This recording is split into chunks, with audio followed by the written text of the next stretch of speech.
Basketball Coach of the Year. Coach Taylor's leadership not only exemplifies excellence on the court, but also fosters a strong sense of community and sportsmanship among his players. We applaud his hard work and look forward to witnessing the continued growth and success of his program. Let's give it up once again for the Coach of the Year, Coach Chuck Taylor.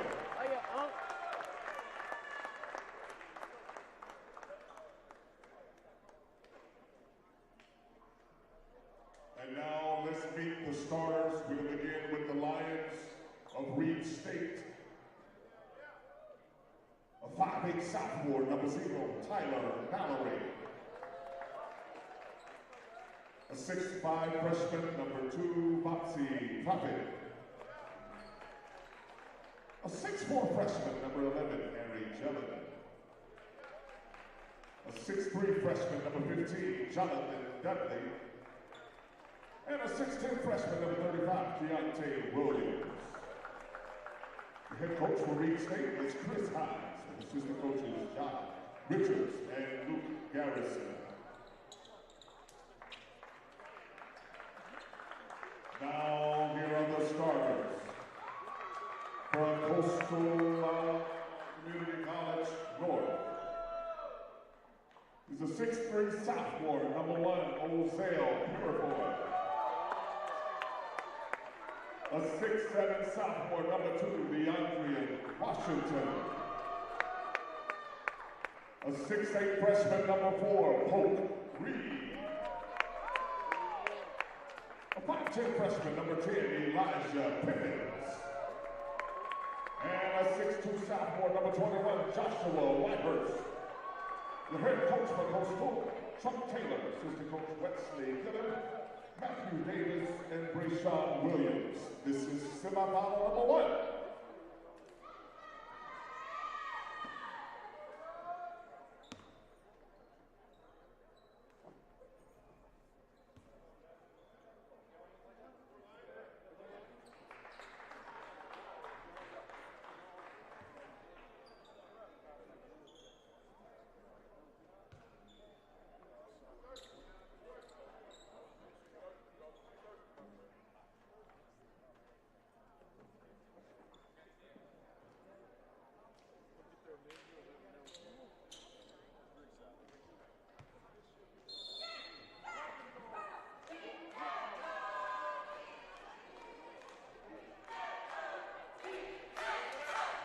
Hi, everybody. Welcome in. We have got the first of your men's semifinal championship games underway. It is Coastal Alabama North, the 1 seed and the 5 seed in Reid State.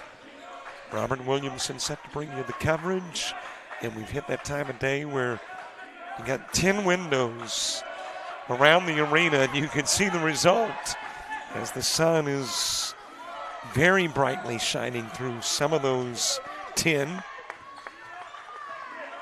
So we're going to see a lot of different looks light-wise over the course of the first half. Maybe that will settle down a bit in half number 2. Down low to Reid. Reid with a miss, got it back, another opportunity, and he will draw the foul. Coastal Alabama coming in with a 14-2 conference mark. They are 19-11 overall, and if you joined us very early in the coverage, you saw that the Coach of the Year, Chuck Taylor, was awarded during pregame ceremonies.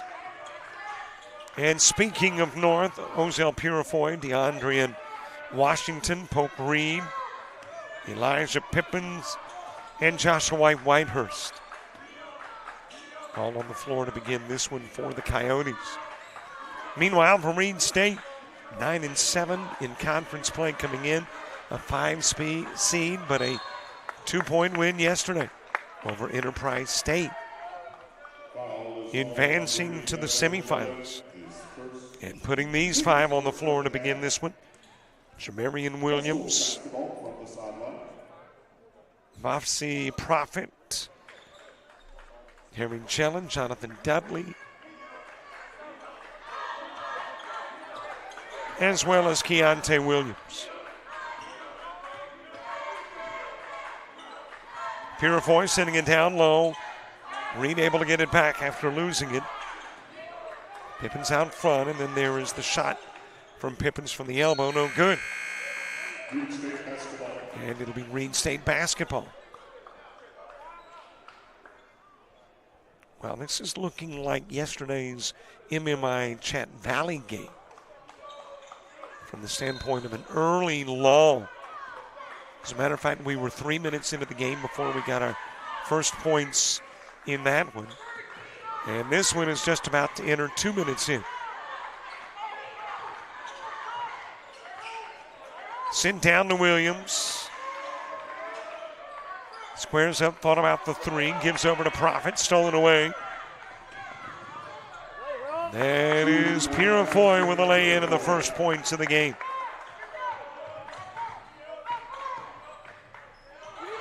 Quickly to the other end of the floor, Reid says, get that one out of here. Dudley trying to lay it up and in, and Reid will swat it into the stands.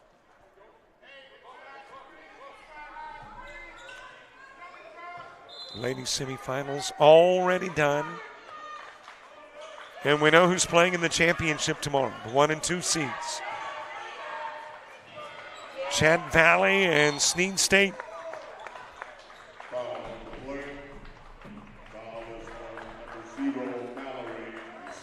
Foul committed by Tyler Mallory. And the Coyotes will put it in play from the scorer's table. In play to Pippins. Well, you talk about a team in Coastal North that has just got a ton of players. They can go 6 to 8 deep on you. Whitehurst dropping in the first of what typically as many threes. Mallory with it out front. Greenville High School product. Not too far down I-65. Over to Mallory, lost it briefly, able to get it back. Jelen with it, putting up top of the key. 3 over Pippins, and they'll count that as a 2.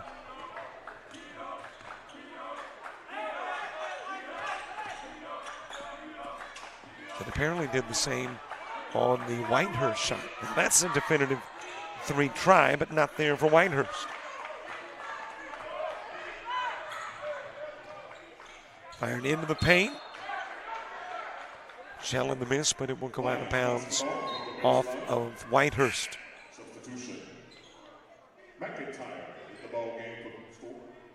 Checking into the ball game for Coastal North is Mekhi McIntyre, a 6'3" sophomore from Houston, Texas.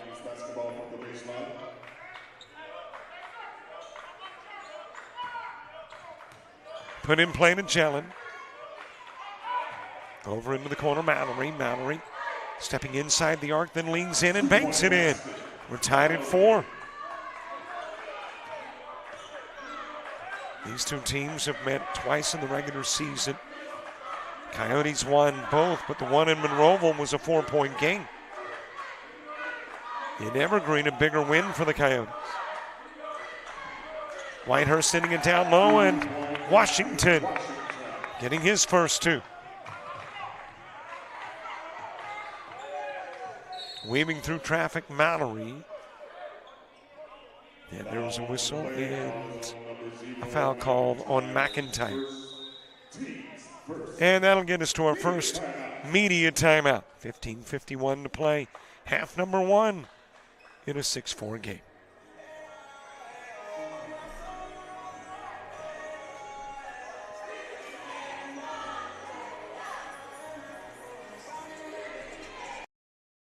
Played some travel ball, you've shared the videos. Mom and dad can only root so much. It's time to get real interest from the colleges and scouts in your area, right where you live. That's why the Showcase Series is different. We're not just another tournament, we're an advancement event where you get real-time exposure with live TV coverage of our games that get you seen directly by the coaches you want to impress from anywhere in the world. Register for events at showcaseseries.org. It's your turn at bat.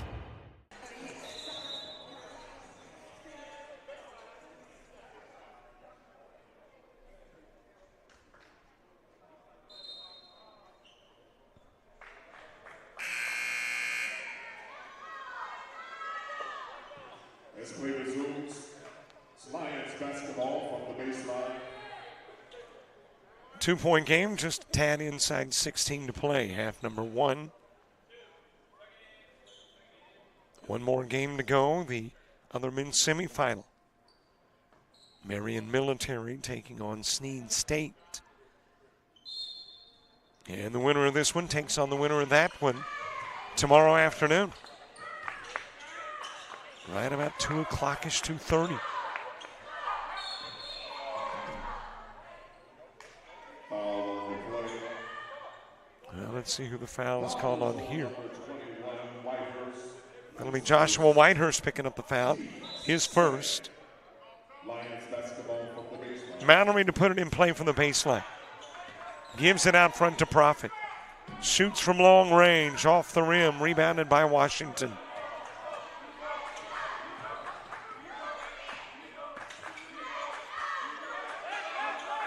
Purifoy with it out front.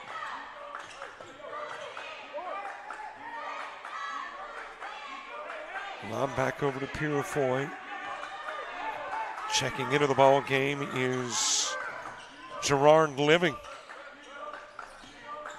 And we do Coastal North basketball in the regular season, their home games. Almost didn't recognize number 5. Typically he's wearing braids. Got free-flowing locks today. 8-4 ball game, Coyotes.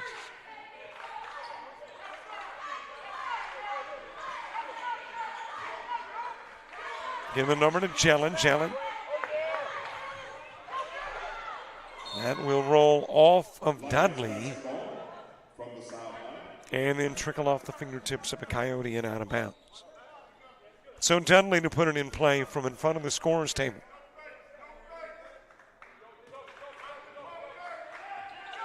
In play to Mallory. That is a long 3, not quite long enough. Washington with a rebound. Given out front to Whitehurst, handed over to McIntyre. Down low to Living. And it was kicked and will be Coyote basketball. Purifoy coming out of the game. Back in is Pippins. For the Coyotes.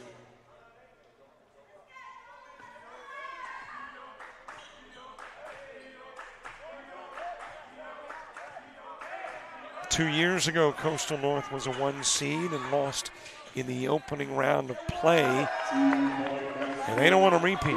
And if memory serves me correct, that might have been played at the University of Alabama A&M in Huntsville.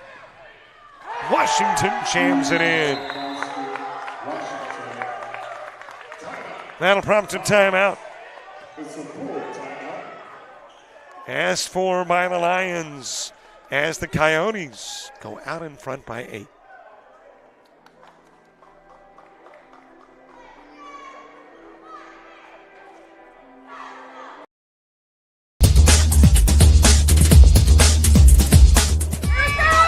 Just about all White Jones County. Diving catch it, shortstop.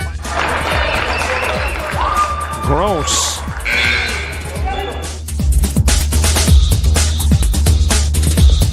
Towards the gap. Diving catch in center field by Ben Aklinski. There is a shot towards deep short. Kraft's got it. Long throw over, and he got it.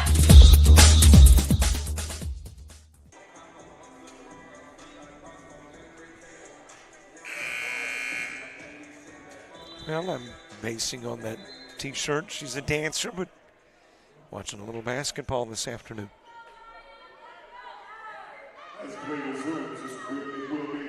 13:55 to play. Half number 1, 12-4 Coyotes lead.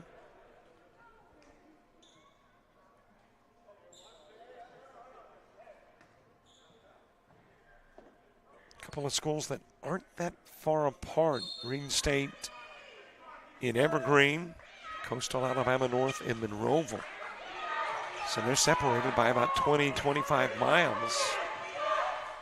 And have had to travel about 100 or so to play one another in their most important game of the year.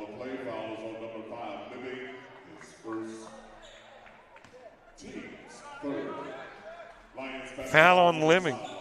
That'll be his first. Reid State to put it in play from the near sidelines. Dudley with the honors.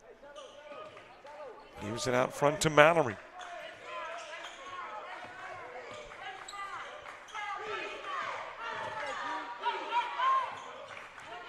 Profit, and it's stripped away by Whitehurst. Coyotes with the numbers. Whitehurst trying to lay it in. The put back by Living, and it will just sit there and will go the other way.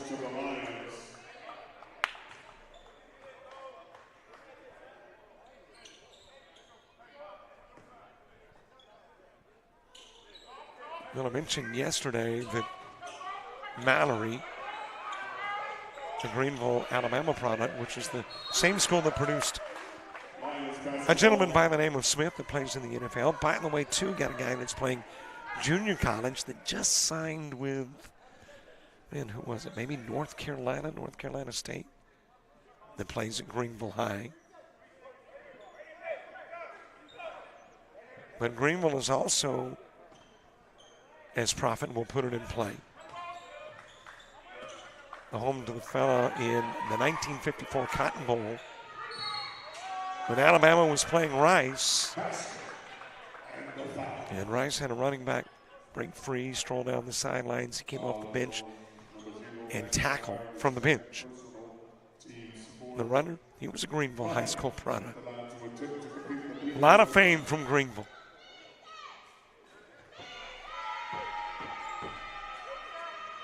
Profit making it a 12-7 game, capping off the three-point play. Living putting it in play to Pippins. On the campus of the University of Montevallo. Here in the gorgeous little community of Montevallo, Alabama. Ricocheted off the backboard, went out of bounds off a Profit. And will stay Coastal basketball.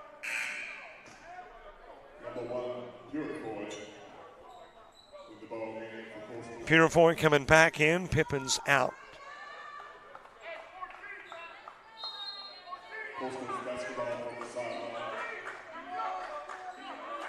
Purifoy from McIntyre gives it back to McIntyre. Works it right side, Purifoy. Faking into the corner, takes it to the glass. Off the window for two. Purifoy out of Pensacola, which has produced an awful lot of athletic talent.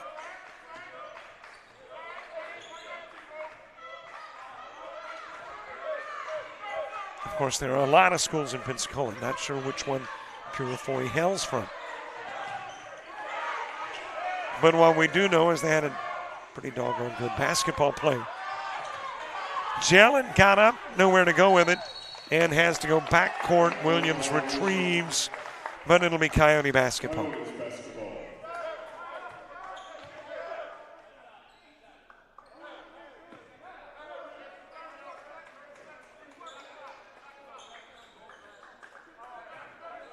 Quite an accomplishment for Reid State to be into the semifinals. That's a very young basketball program.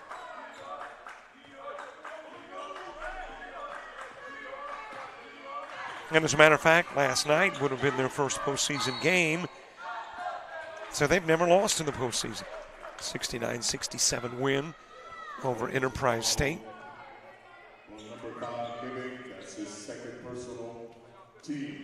Living picking up his second foul.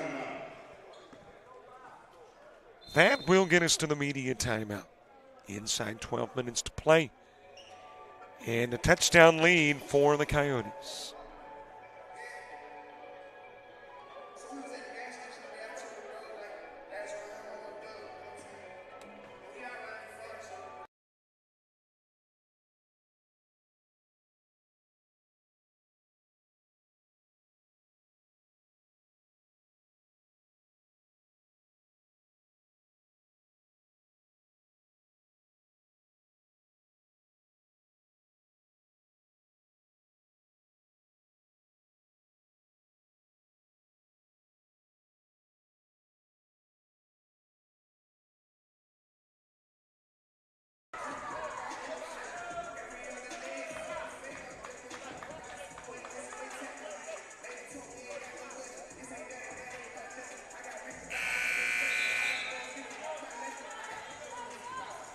Well, we're not the only guys with cameras in the house. Of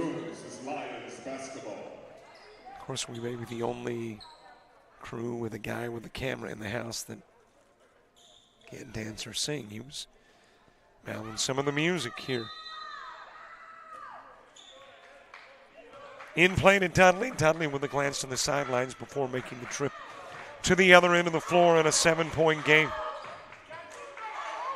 Williams going to Mallory. Mallory taking it baseline. Dudley popping the three.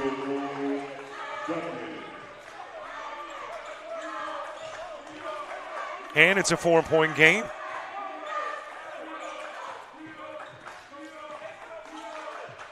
Given over to Purifoy. Stolen away. Chance to make it a one-possession game. Mallory.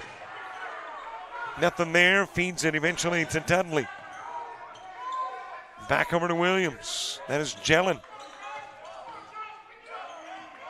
Goes to the elbow and gives to Mallory. Coyotes have put Reggie Como in the game. 6'7" sophomore from Houston, Texas. Rebounded by Purifoy. And he will take it from one end of the floor to the other.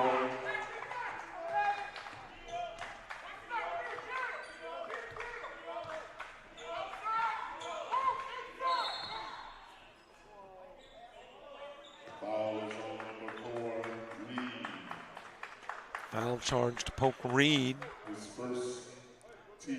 That will be his first. Lions basketball from the baseline. Put in play from the baseline. Profit to Jellin. Dudley. Back over to Profit.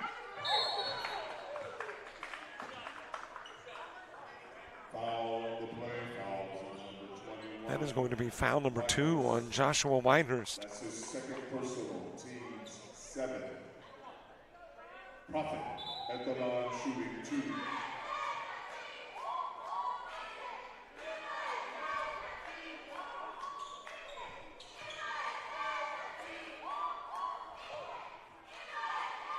Profit, the number 4 scorer in the conference, 17 points per game, almost 18.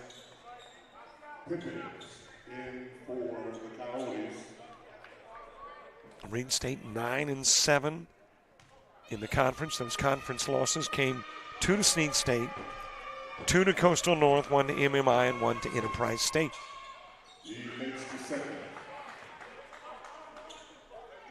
Coyotes only a couple of losses. 1 to Bevel State and 1 to MMI in double OT. Given over to Como.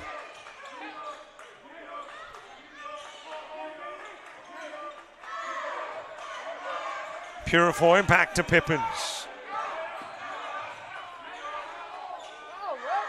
A little off-balance shot. Fans thinking a foul was called. Williams with the rebound. And a Coyote down on the other end, giving the numbers to the Lions. The miss, Mallory with it. Back it goes to Williams. And Williams will lean in and lay it in. It is a 2-point game as we get inside 10 to play in the half. Back out front to Pippins.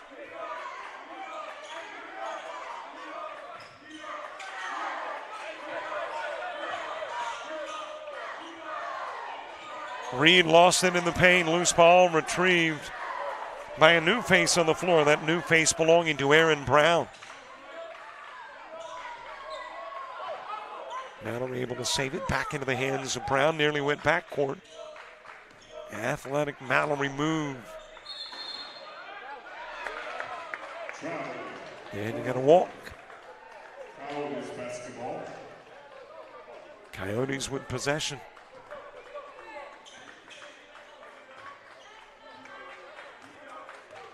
Leading it by 2. And an 8-point lead, and that's dwindled. Down to a bucket separation, McIntyre. Giving it to Pippins, nearly lost the handle. Got it back.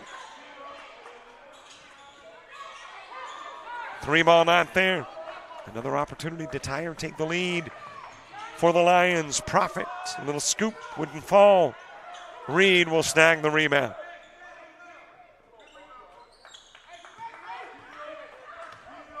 Over to Pippins. That is Purifoy in the corner. Back out front, Pippins. Fan to Reid at the stripe. Purifoy leans in. Couldn't coax it over the rim, but drew the foul. Foul is on number 15. Dudley, his first, team's third. And that will put Purifoy at the line. Purifoy at the line, shooting 2. All right, viewers, we need a little help trying to get to 6,000 subscribers on our YouTube channel. Ladies picked up the slack, needed 75 coming into the day. I think we're about halfway there now. So about 38-ish more to hit 6,000. Trying to grow our community. So if you would click on a subscribe button, it's got to be nearby. Como with a walk after the rebound. We would be tickled, delighted, thrilled, ecstatic, happy, whatever adjective. And I've mentioned it previously. I wish we had the budget, to have some big giveaway at the 6,000th subscriber, but we don't. You'd have our gratitude. But again, if you haven't subscribed, please do. Inside 8 to play in the half. Mallory fell on the turf, so did a couple of other guys. Coyotes have got it on the other end of the floor. The Ollie didn't get the oop, but got the 2 and got a foul as well. So Washington to the stripe with an opportunity for 3. But it will happen after the media timeout. Media timeout.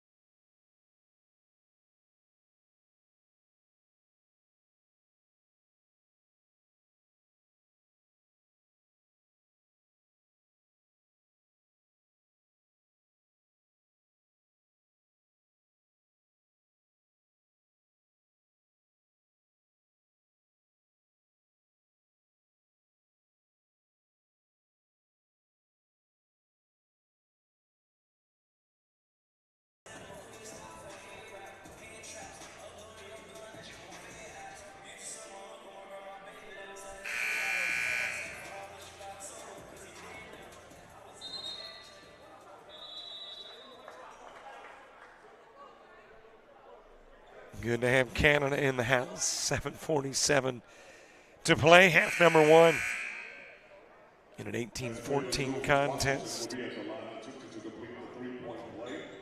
Washington trying to cap off 3. Headed to the stripe. Washington, one of the best in the conference in shooting from the floor. As a matter of fact, he is number 2 in field goal percentage shooting. And the number 4 rebounder. Missed on the free throw.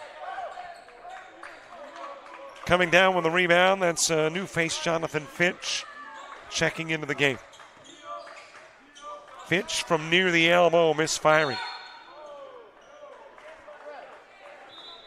And we will go to the other end of the floor after the foul on a Coyote. That'll be charged to Como, and now we've got enough fouls to get somebody to the stripe.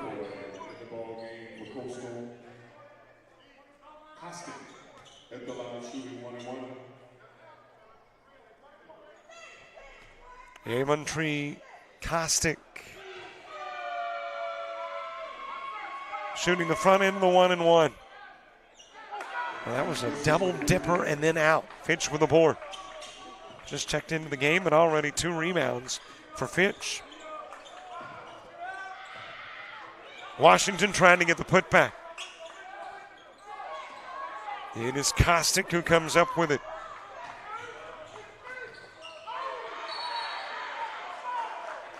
Got to travel on this end of the floor.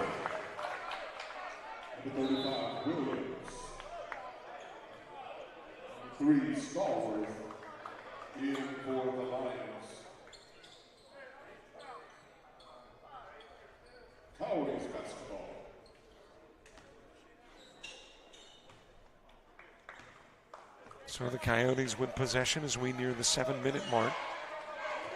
Sneed State and MMI coming up. 2 more slots for Saturday's play. The ladies occupy 2, the men 2. And currently 4 teams battling for the 2 men's spots. That is a rocket down low. And Como able to get the bucket one and another. He said he was slapped on the forearm.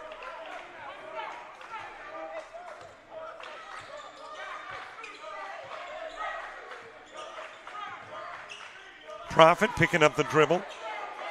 Gives it to Jelen. That is Brown into the paint. Leans in and forces it over the rim.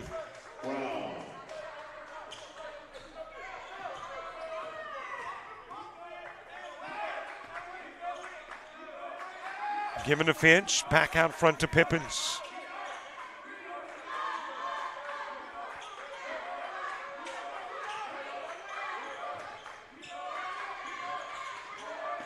Over to Finch. Finch bringing it from the right side, and there is a foul called on Jelen. Jelen pleading there was a walk, but not according to the officials. They say a foul was committed.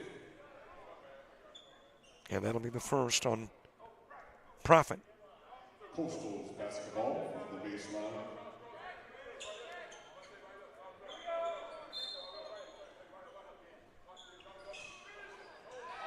Como's got 4.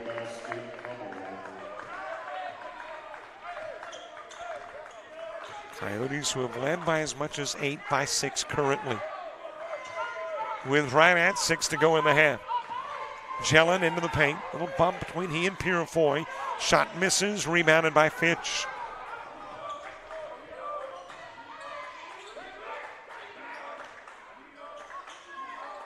That is Washington with it in the corner.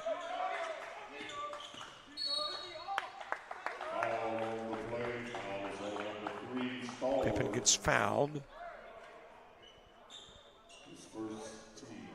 And Jamonte Stallworth picking up the foul.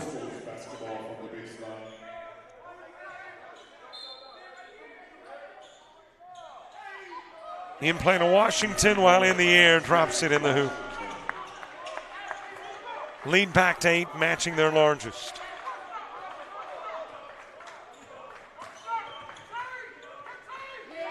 Stolen away by Pippins. He'll lay it up and in, and there's the game's first double-digit advantage.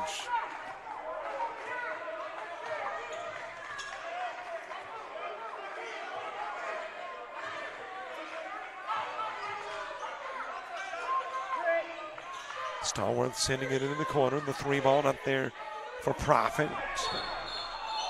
And let's see what this whistle is about. And it's going to be Como picking up the foul.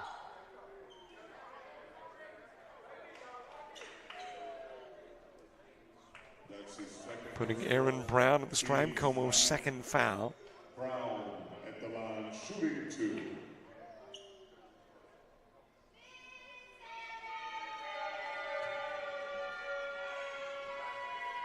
Next the first for the Lions. Mallory is back in. In for Coastal, number 4, Reid.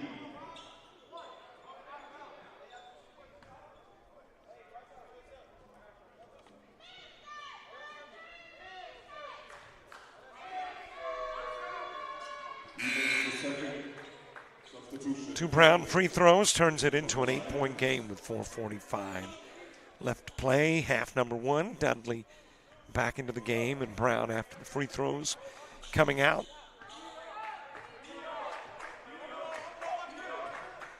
Pippins, a brief glance to Chuck Taylor before crossing midcourt for the Coyotes.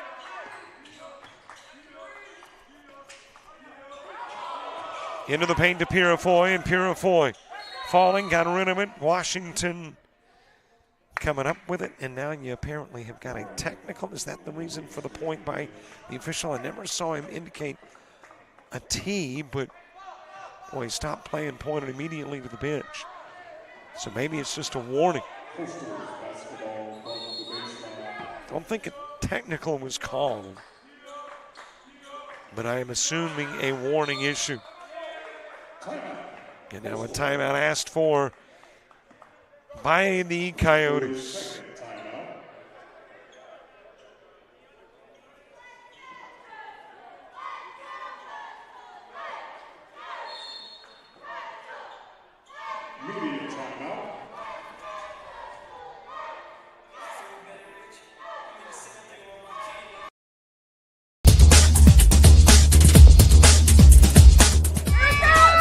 Just about all White Jones County. Diving catch at shortstop. Gross.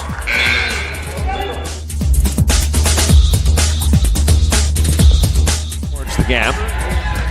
Diving catch in center field by Ben Aklinski. There is a shot towards deep short. Kraft's got it. Long throw over, and he got it.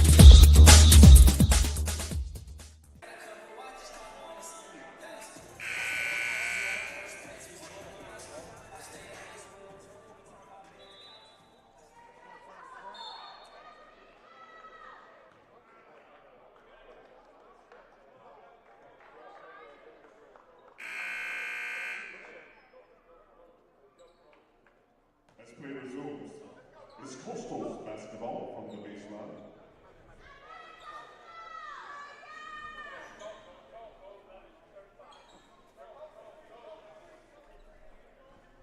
Well, I believe our called timeout has been combined with the media timeout, so we won't have another before halftime if I read all the indicators from the sidelines correctly. Profit coming up with a loose ball on the inbounds.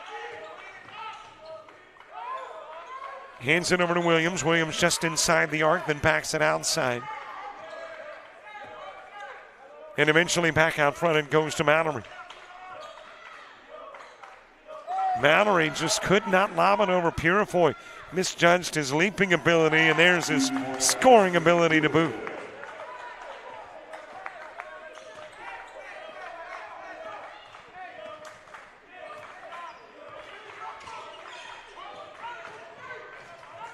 Jelen outside of the arc to Dudley. Back it goes to Williams. Dudley for three. He can certainly pop those threes. Did it quite frequently against the Boll Weevils. And that'll go out of bounds off Purifoy.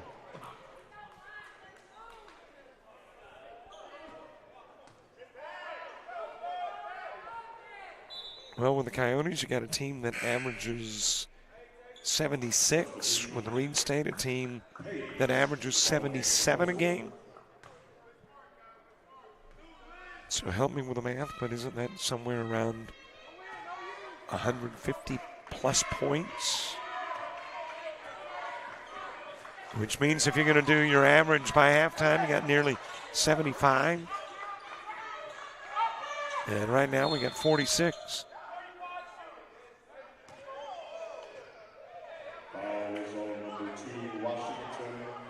Washington picking up the foul. That'll be his first of the game.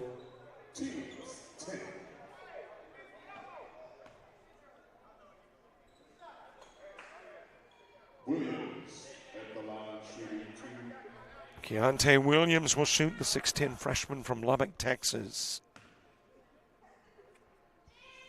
The Lone Star State well represented today. You got Williams from Lubbock. You got Reggie Como and William Page and Mekhi McIntyre on the Coyote squad from Houston.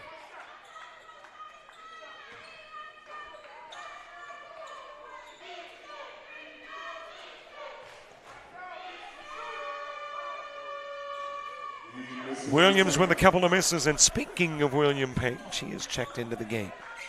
Down in number 24.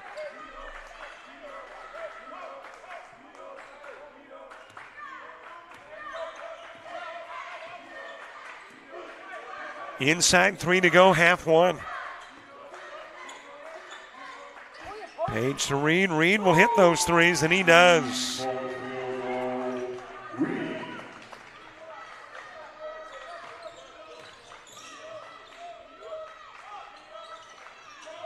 Giving to Mallory. Mallory trying to respond, and does with a three of his own.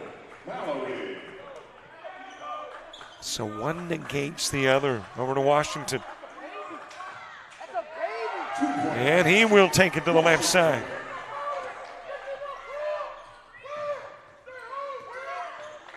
Williams with a jumper. And all of a sudden, the teams have picked up the pace.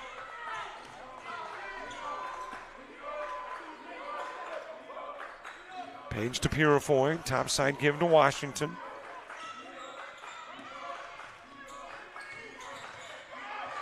Back it goes to Page.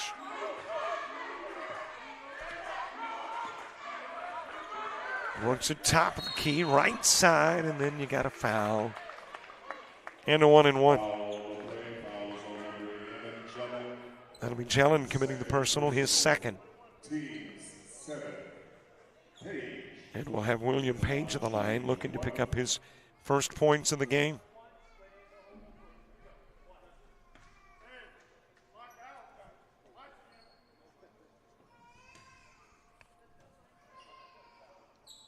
Page 5'10", sophomore. Costin coming into the game for the Lions.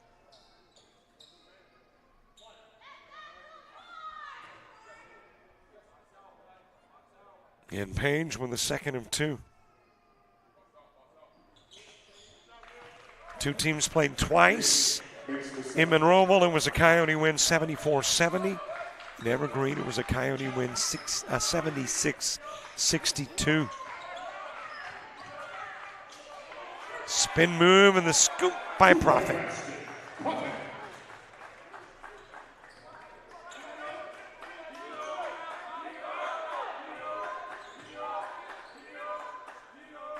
Page to Purifoy, gets it to Washington, and then the Williams foul.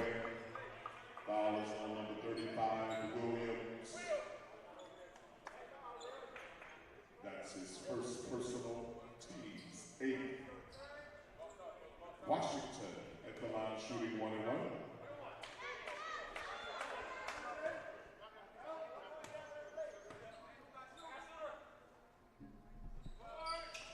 He makes the first. Washington out of Panama City, 6'7" sophomore. That's another area in which it could be a number of different schools.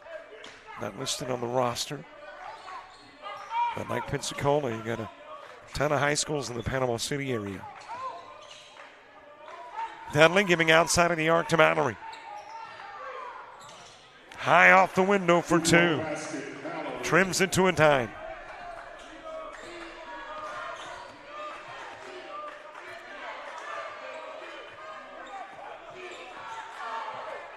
Washington to Purifoy, sends it to Washington. Quickly to the other end of the floor, it is jammed in by Prophet. And that will get the Lions within 10.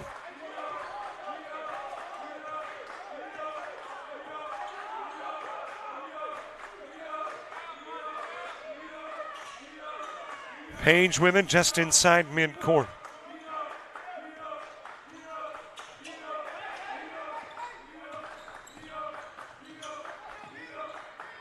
And is Finch off the rim with the three. Page swatted away. Coastal's basketball from the sideline. Coyotes with the basketball. They'll put it in play from the sidelines. Finch to do the honors.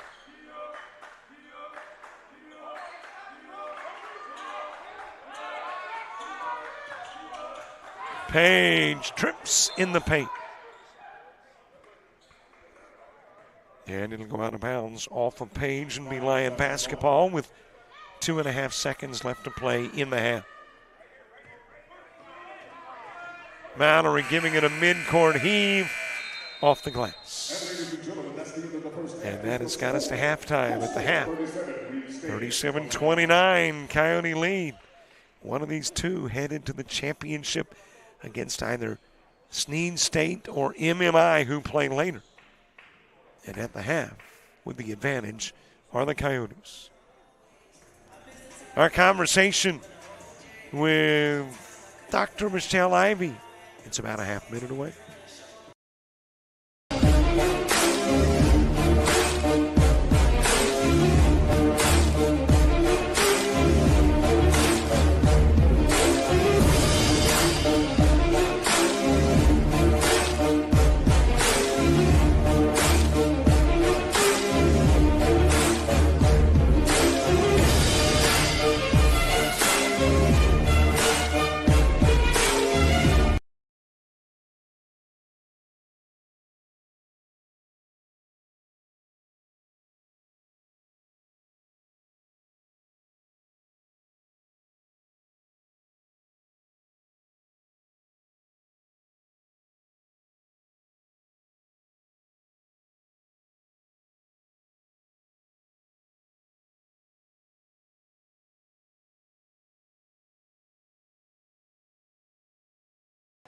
Great to have with us as our halftime guest, Dr. Michelle Ivey, who is the AD at Marion Military Institute, as well as the Women's Region Director.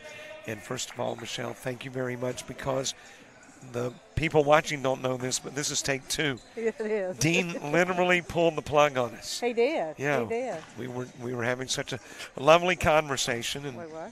he comes up and ends that conversation. That's right. So here we go for a second time. Let's start with Women's Region Director, the duties that it entails. Okay.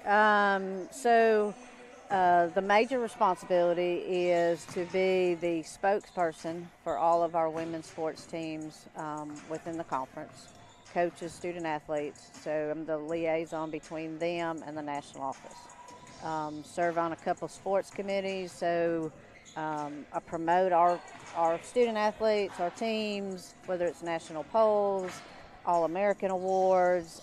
So I'm kind of the go-between between our region women's teams and the national office. Now, as a result, you're obviously at national events frequently. So how do you, is it at every women's national championship that you go to, or are there select events that you go to? Really, it depends on location. So full-time job at Marion, we have 11 sports, and so I go to all of our region, our conference tournaments to help out the commissioner, whether it's men's or women's. And so that takes a lot of time away from my duties at Marion. So very little at the national level. And that's just dependent upon location. If it's in the southeast region, I really try to make those. But if it's Texas, Arizona, Kansas, unless one of our teams is playing at Marion, I usually don't make those.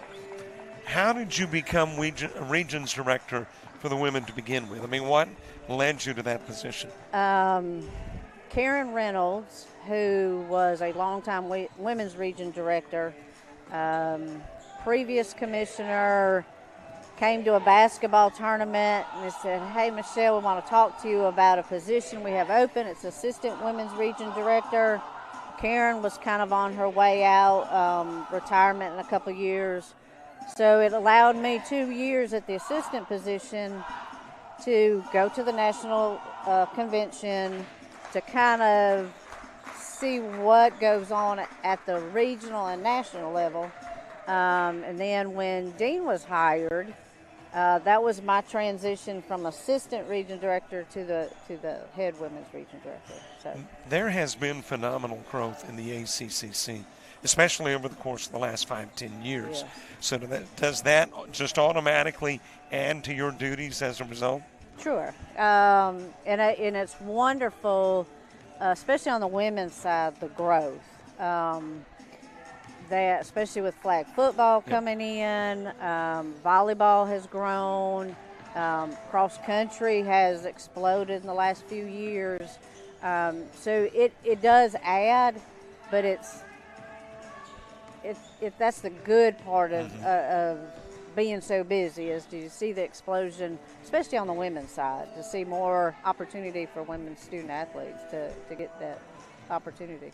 You speak of explosion, and to me, that's a perfect term for flag football, because flag football there is this uncanny interest in flag football. It will start in the fall. But is it just me as an outsider that sees that or thinks that, or do you, as an insider, kind of get that feel that there is a genuine, overwhelming interest in flag football? I think the last couple of years, especially in the Alabama High School Athletic Association, you hear a lot about at the high school level that it's really grown, especially in the state of Alabama.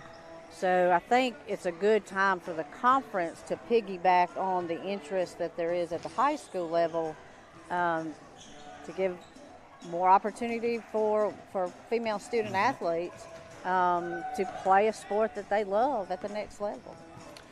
All right, let's talk about MMI. You as the athletic director, you talk about phenomenal growth. It's happened there at MMI as well. You have athletic upgrades. You've been adding athletic programs. So tell us what's new and what's coming. So we're up to 11 sports now. Right now, all 9 of our 11, except for cross country, are competing. So it makes for a busy January to May.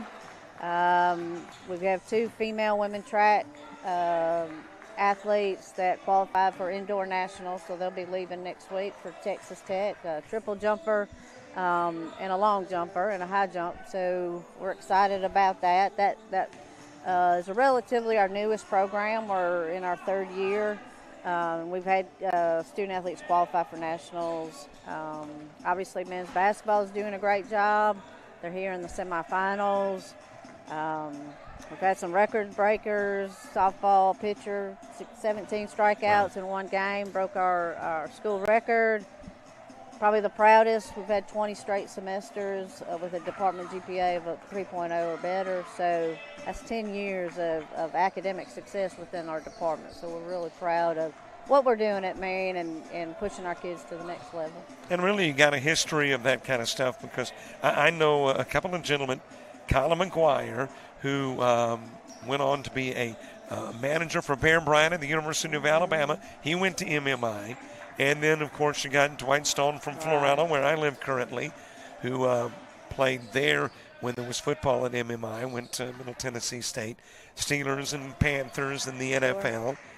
And 2 from my hometown of Florida, Alabama. There is a gentleman who was a Congressional Medal of Honor winner, Rodney J. Evans, who is recognized. You've got like a Veterans Hall of Fame, or what exactly is that? We have on campus? Alabama Military Hall of Honor. It's housed on our campus, and so we have a ceremony every year, and it's to honor those Alabama natives that did an exceptional job in the military, whether Congressional Medal of Honor winners, heroism, did something, while they were in the military, and we honor them. It goes through a very detailed process where you have to apply, and there's a special committee. But yeah, we have a ceremony. We have a little building on campus that they've really done a great job of housing all of the statues, all of the plaques, have relics from different eras of the military. So it's a wonderful little area to go visit. If anybody comes to campus, it's open for visitors to It is very intriguing, very interesting. So there is an annual ceremony. Is there an annual inductee every year? There is. Now, more than one, or is it typically one? It's typically 2. It's the cadet corps gets involved, and so it's a special event on our campus. All right, talk about, and I know you don't like talking about Michelle Ivy, but I know that you had a lifetime of sports, so take us back to Michigan, where it all began. All began in Bay City, Michigan. That's right. Bay City All Saints High School, year-round athlete, played all the sports in high school, volleyball, basketball, softball, a little bit of soccer, tried winter track one time, probably wasn't a track athlete. Basketball was always my love. Got a scholarship to play college basketball at Eckerd College in St. Petersburg, Florida. Spent 4 years there. It was a great opportunity. So I had a great career, had a great opportunity to get my college education paid for. Hall of Fame career, right? Yes, Bay County, the county that I grew up in, I was inducted into their Athletic Hall of Fame for basketball, and then at Eckerd College, inducted into their Athletic Hall of Fame for women's basketball. Wow. Well, I know this is a little late, but congratulations. Thank you. Thank you. That's a huge honor in both instances. How did you wind up at MMI?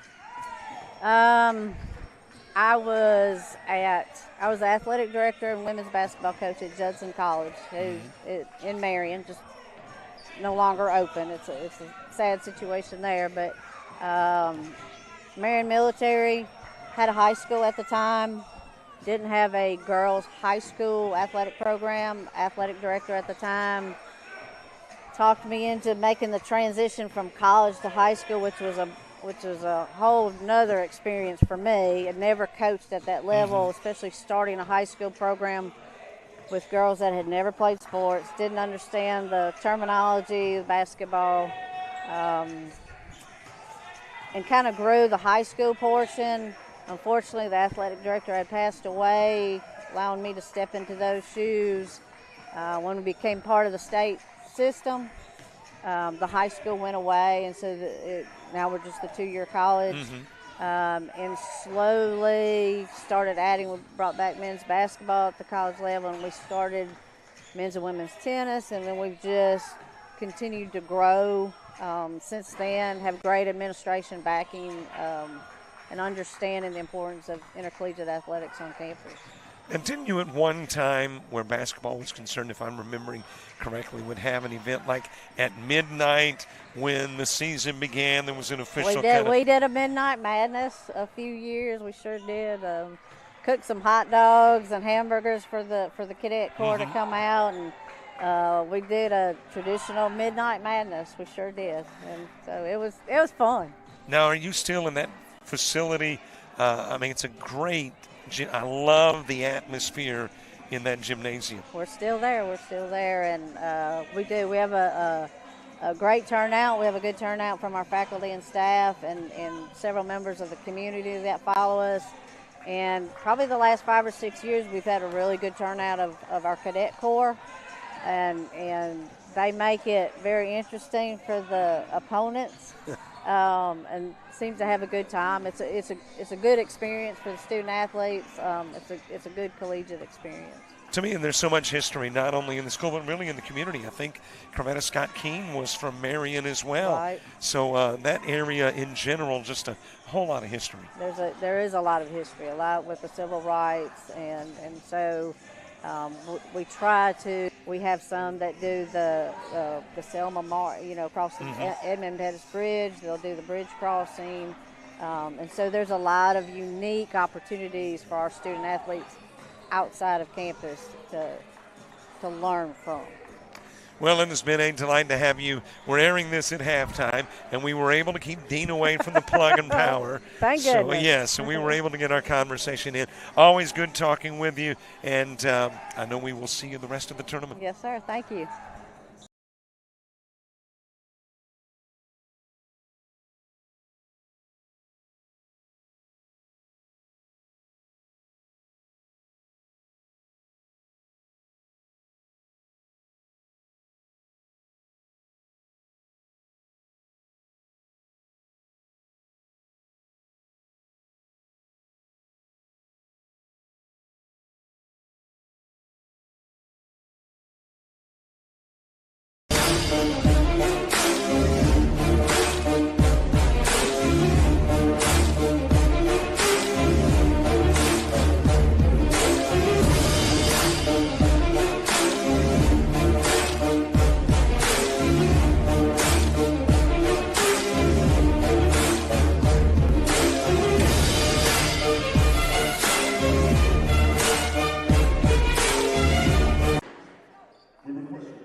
Spectators are not allowed to enter the competition area prior to, during, or after the conclusion of the contest.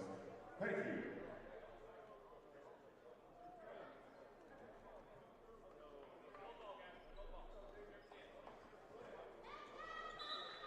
start the second half. It will be Coastal's basketball.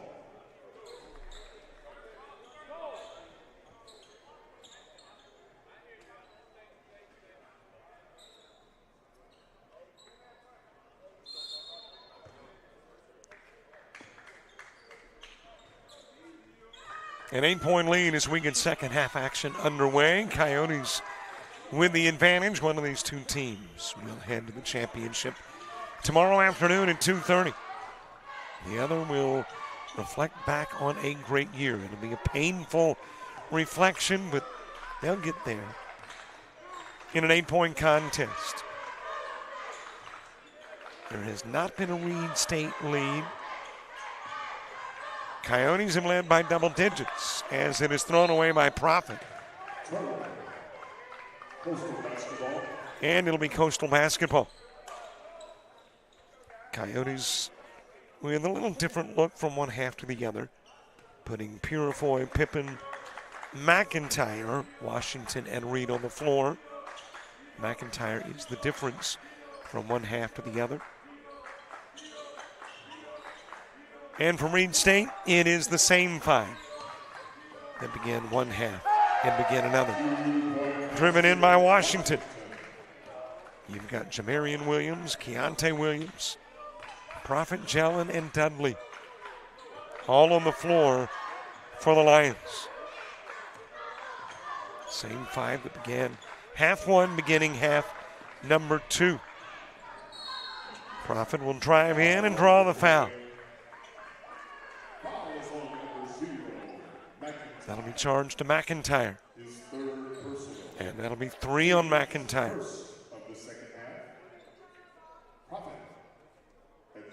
Prophet shooting.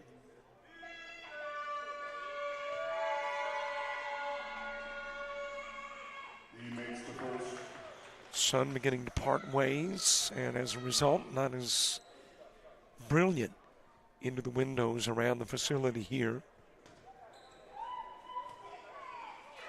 So maybe a little more light normalcy over the course in the second half.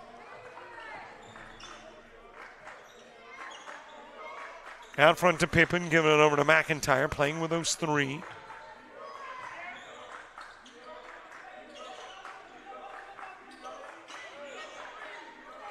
And really with a bench that is as deep as the Coyotes, you can leave McIntyre out a little longer.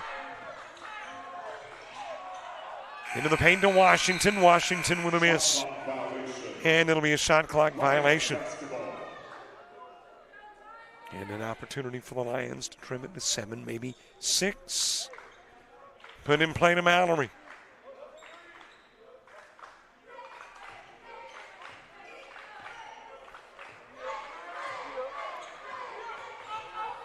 Fed over to Dudley. Out of the corner comes Prophet, gives it to Mallory. Prophet pulls up from the stripe, fades, and comes up short. Tipped it back onto the floor, but into the hands of Pippins.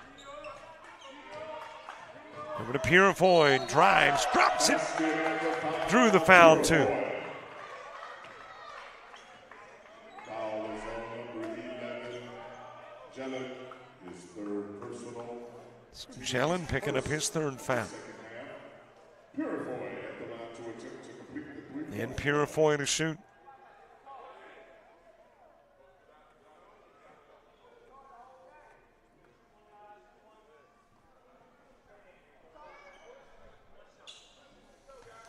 So Purifoy the bucket. The and one would extend the lead to 12. And it's a 12-point game. Mallory over to Williams. Sends it back over to Mallory. Dudley heading towards the paint to the hoop. And he'll score 2.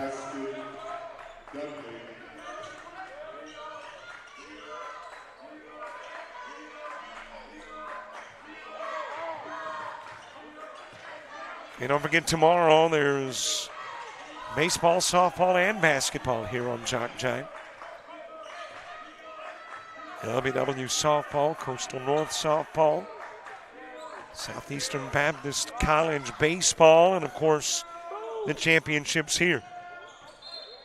That is Whitehurst, who has come back into the game and misses on the 3 try.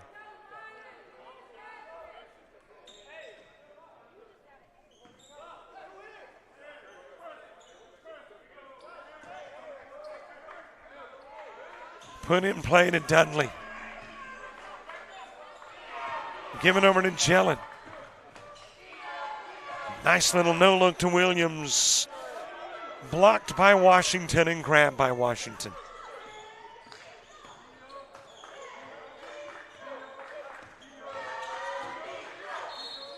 Little bump on the Profit move towards Pippin to provide the defense. And it'll be put in play for the baseline as Profit picks up his second foul.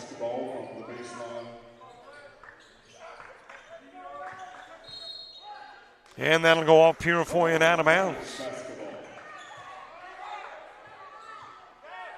Lions with the basketball. Dudley to put it in play to Mallory.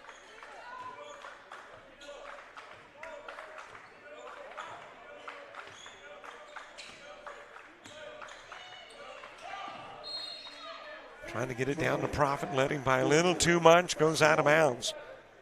Profit pleading that he got hit, but that was after the fact. Ball that already traveled out of bounds. Given to Washington, out front to Whitehurst. Purifoy back to Washington. And there was a Keontae Williams foul as Washington brings it baseline.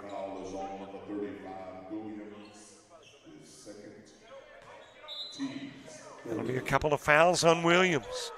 Into Reid, blocked by Williams. Reid gets it back. Whitehurst, a little bit short.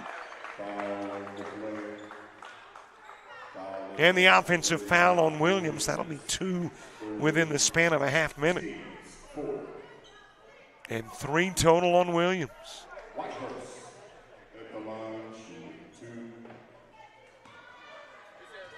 So Whitehurst to the strike.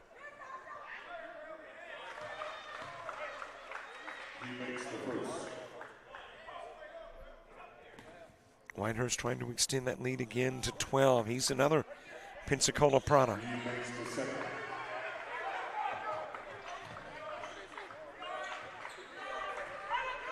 Dudley over to Jellin. Stolen away by Washington, and then he lost it in the paint. Purifoy able to go and get it.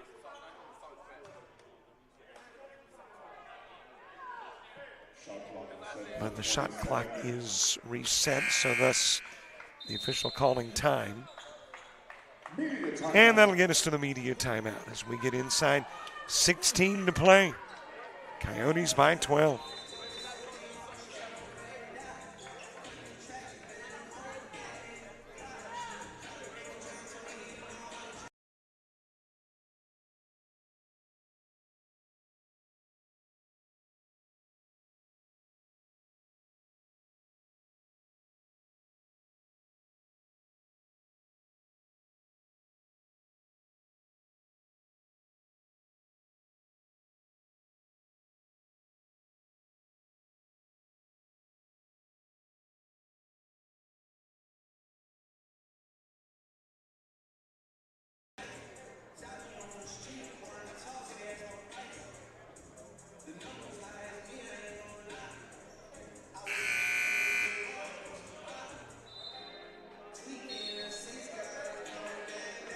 They're talking about the game. Got somebody on FaceTime. I don't know what it is about that section of the bleachers. That's been where all our laptop and iPad folks have been. I mean, I don't think it's mandatory that you get in the midsection of the bleachers to chit-chat or work, but it's just happened that way. Reid with the inbounds and the 2. Lead jumps out to 14.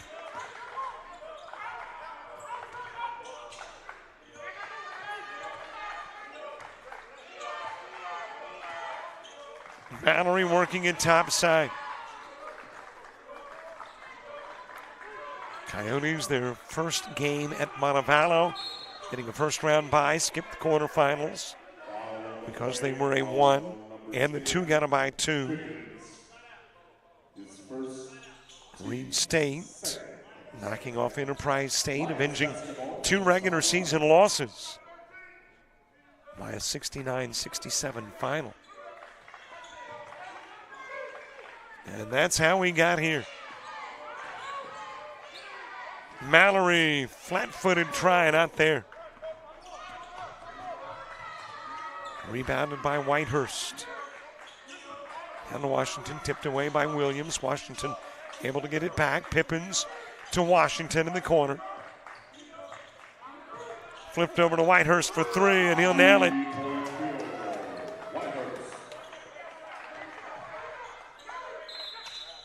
And you got a walk by Mallory.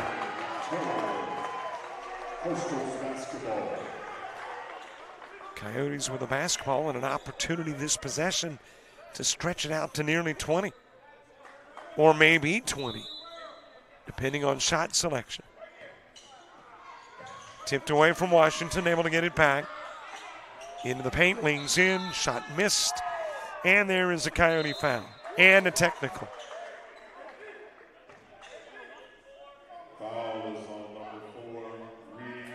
Foul call on Reid and a technical on Purifoy, I think. Technical foul on number 1, Purifoy. That's his first personal.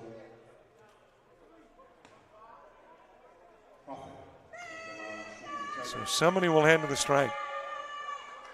Oh, it's this into the floor. Yeah, I'm your camera guy too, a one-man band. And as I've said many times before, here's the problem with a one-man band. You know who hits the sour notes. There's only one player.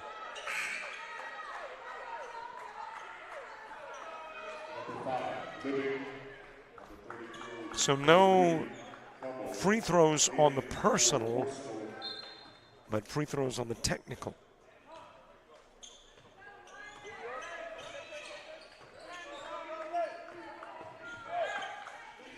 Given over to Williams.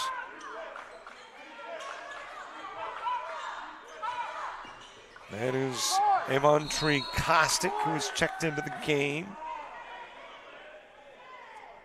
And now you've got a Lion in pain. And that is Aaron Brown. Foul. Foul is on number 33, Hummel.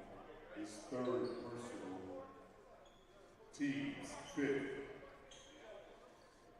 Injury timeout.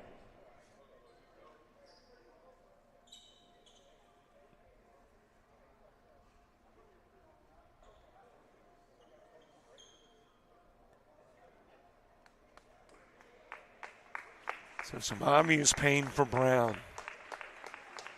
Not able to put any weight on that right foot.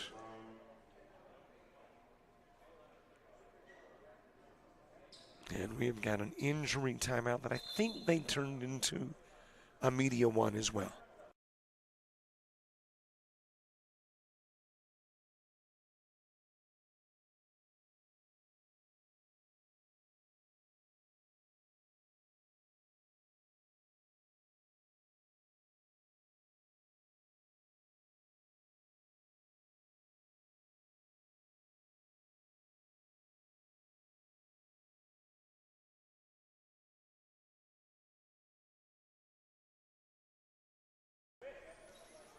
Brown made the bucket, and then the and one will be handled by Jelen.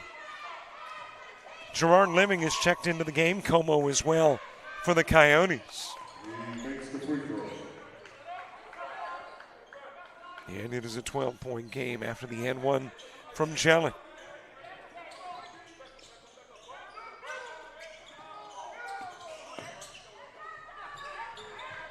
Down the floor to Living. Pippins to Whitehurst. He'll shoot it down low. Como gets his first points of the second half.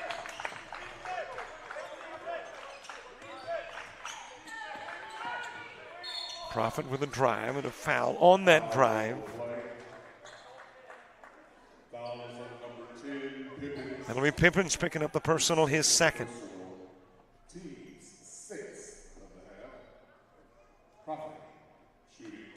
And that'll put Profit at the line shooting 2.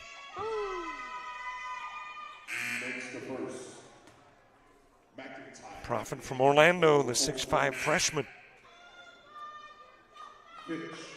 A lot of freshmen on the Reid State squad, all but 2. Mallory and Aaron Brown, the injured Aaron Brown. The lone sophomores. That'll go out of bounds. And it will go out of bounds off Caustic.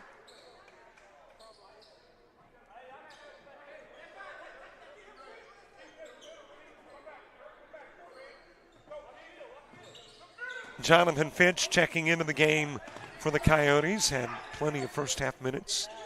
First trip onto the floor in half number 2. Comes at about the 14-minute mark.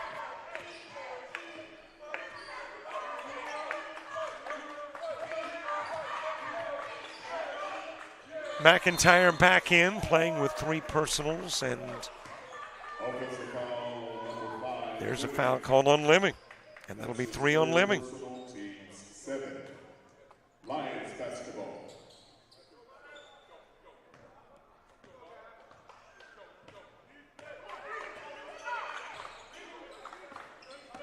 Lions with possession.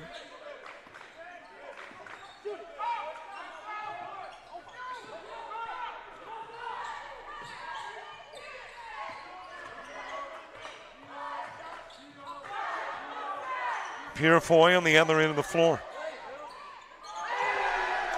2-point basket.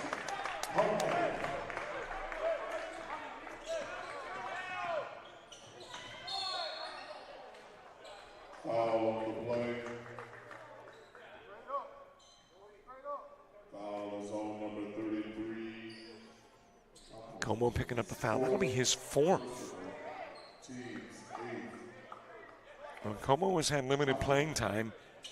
6 points in the game, but in that limited amount of time, he's picked up 4 personals.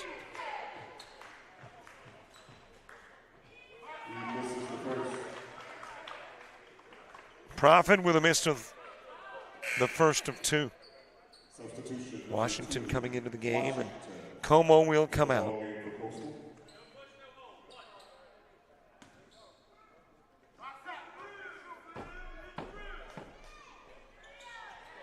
He makes the second.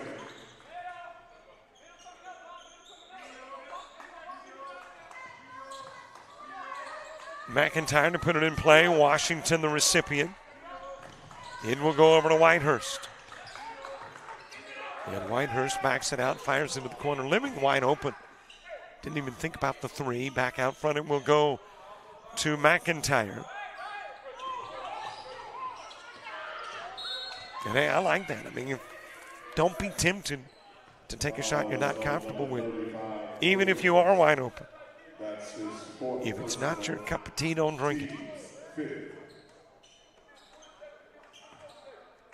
Williams has just picked up his 4th personal. So now a Coyote and a Lion with 4 fouls. Williams with 4 for the Lions and Como with 4 for the Coyotes.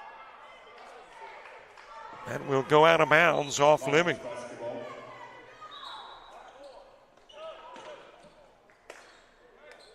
Dudley in the ball game for the Lions.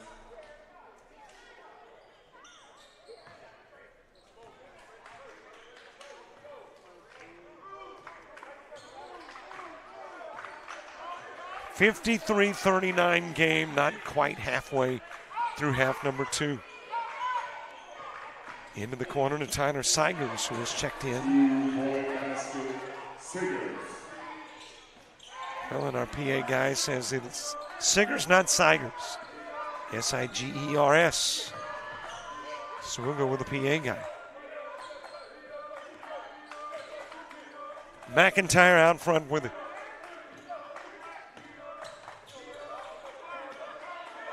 Fitch to Whitehurst to McIntyre again. Shot clock dwindling. And Fitch won't be able to get it off. Shot clock violation. Media timeout.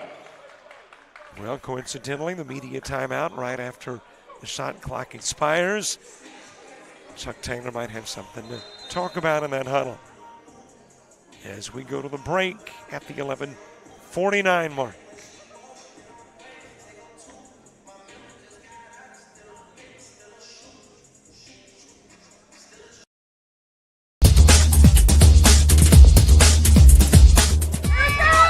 Just about all White Jones County. Diving catch at shortstop. Gross.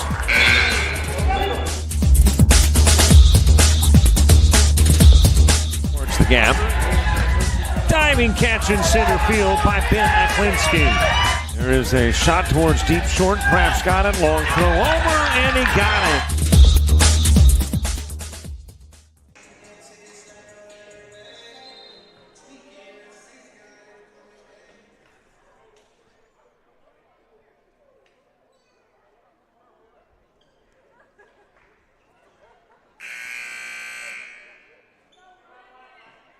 As play resumes, it is Lions basketball.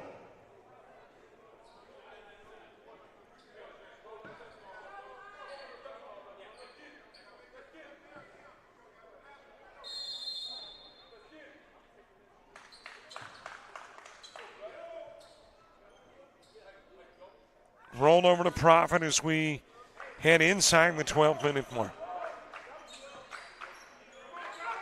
And the lead is 12.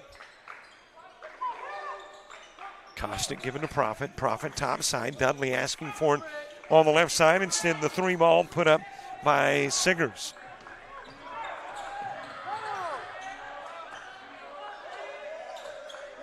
Finch over to Page. William Page into the ball game. Page played in the first half, not the second, until now. And we'll draw the foul while bringing it down low. Jelen apparently the guilty party. And that'll be 4 on Jelen. His fourth personal. Team 6. And we got a technical mixed in too. Technical foul also on number 11, Jelen. Well, that's Jelen getting the personal and then the technical. So he will foul out of the game. And Living will shoot. Living takes the first.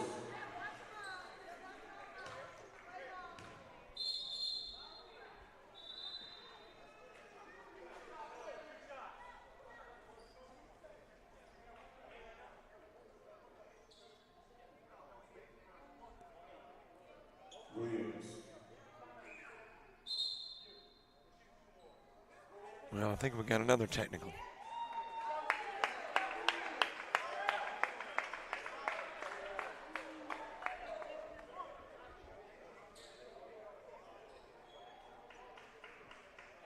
So I had the T on Jelen that got him out of the game after committing the personal.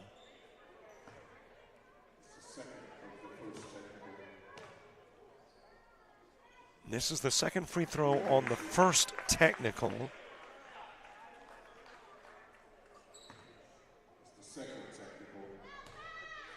And these are the free throws now for technical number 2.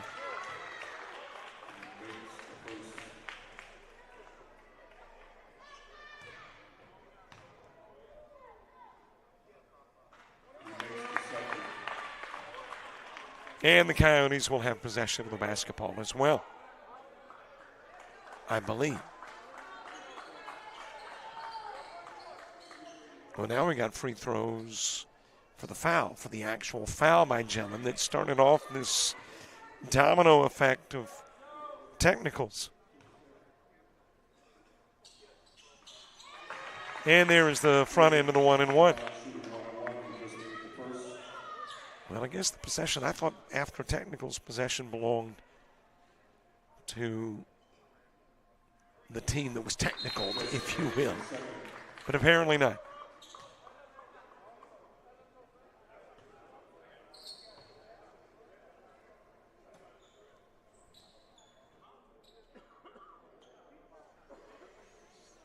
And I wonder if this is part of the conversation. Well, nope, apparently not. Lions basketball brought in from the baseline on the opposite end of the floor. Lions basketball.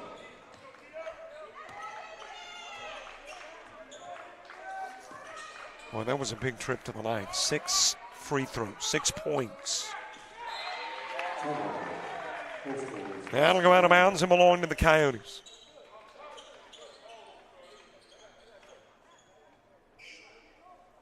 So there is time for Reid State to overcome this 18-point lead. And though they are short on personnel with Jelen out, there is still a chance to come back. Plenty of time, actually. Trying to get it to Fitch, and Fitch couldn't hold on.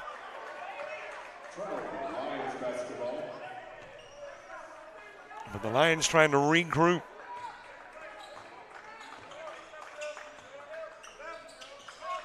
Profit with it. Brings it to the elbow. Goes outside to Williams. Williams with a miss on the 3, wrapped up by Whitehurst.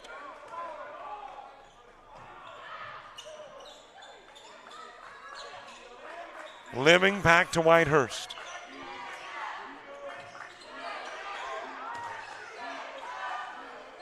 Trying to get it down low to Living. It is tipped away by Profit into the hands of Williams. Back over to Dudley. Into the corner. That is Sangers with a miss.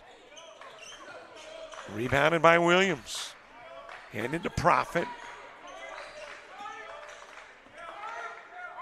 And Profit shooting the 3. He'll drop it in.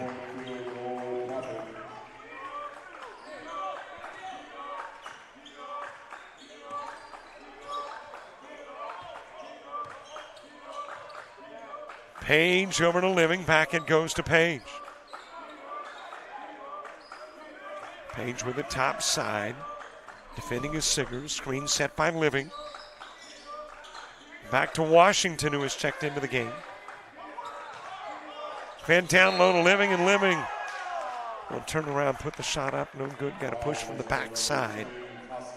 And it's Kostick that will pick up the foul and send Living back to the line.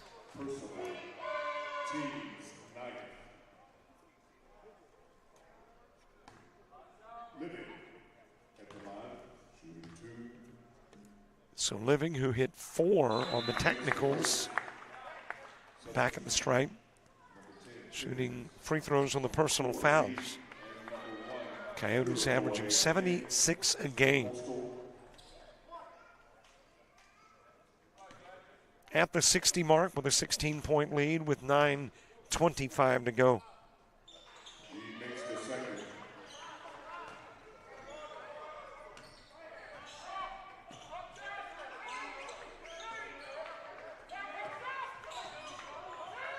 Profit taking it to the right side.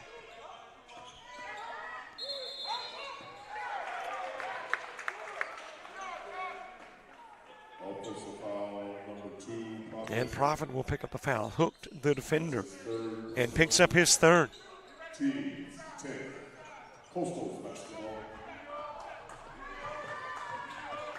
Purifoy. It'll go out of bounds, and you got another technical. So there is technical number 3 in the game. And that is going to be charged to Kostick. So Kostick with the unsportsmanlike.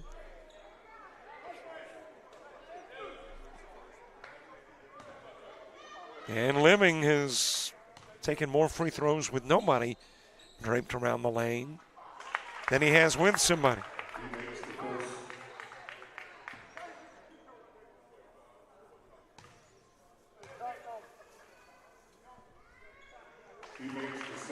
And that is 6 points off technicals for the Coyotes.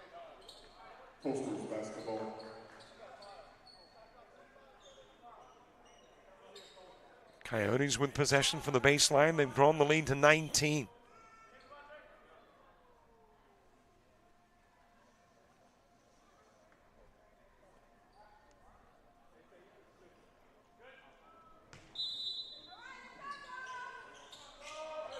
Pippins to put it in play, does so to Whitehurst. Shoots the three off the rim. Rebounded by Reid, takes it back to the glass, lost it out of bounds. And it will be Lions basketball with inside 9 to go.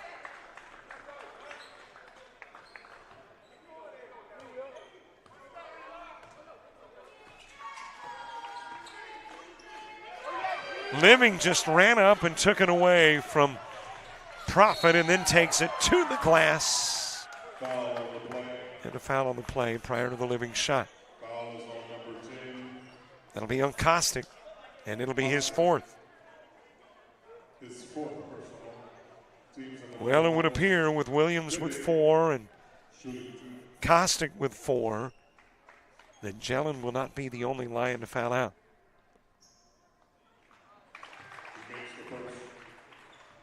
And I think Living has been perfect at the line.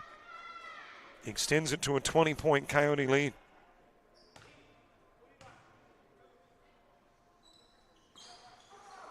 Well, talk about perfection, and you get the lack thereof. It pops out of the hoop for Living. And Profit will have it on the other end. Drives into the paint. It'll go out of bounds off Pippins. Lions still with possession, still with a chance. With 8:28 to go, but got to go on a tear. And Profit gets pushed.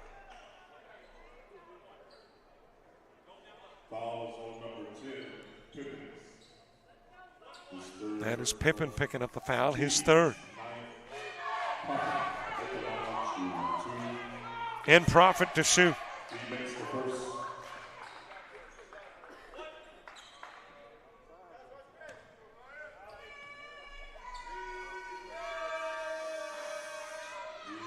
In and out, rebounded by Living.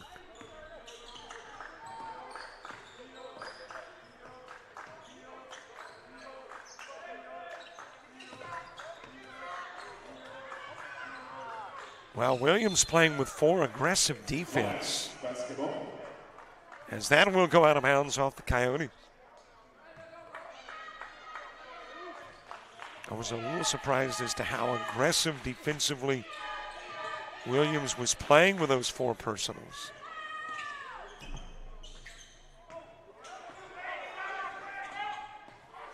Dudley with a pull-up 2.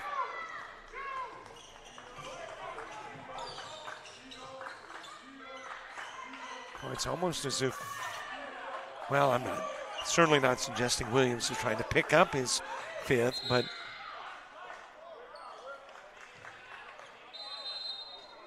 he is playing extremely aggressive to have 4 personals. But hey, I guess in the final 7:38 down by nearly 20, you do what you got to do to try to get back into the ball game. Timeout on the floor, 7:38 to go.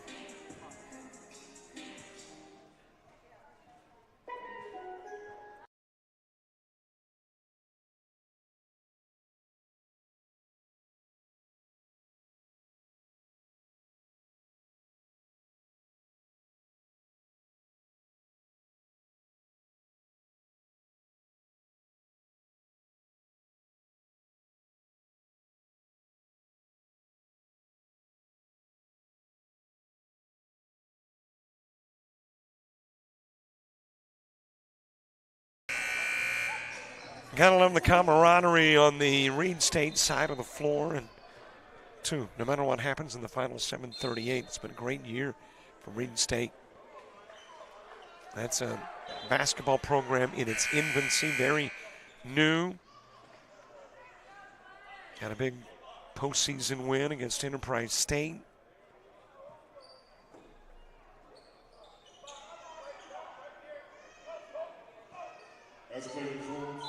Into the semifinals, and deservedly so.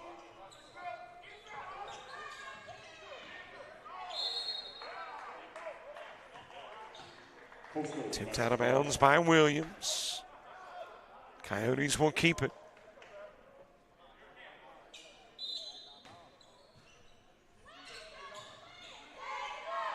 In play to Living. Back out front to Pippen.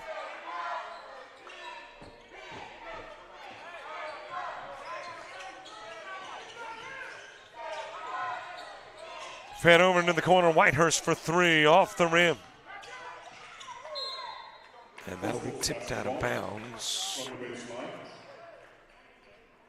I believe it was Siggers who tipped it away. It'll be Coyote basketball. One more game to go. It was originally slated for a 6 p.m. start. But the day's first game went long, and that has kind of pushed everything else back. Laid in by Lemming. And a 21-point Coyote lead with 7 to go. Williams for three. He'll nail it.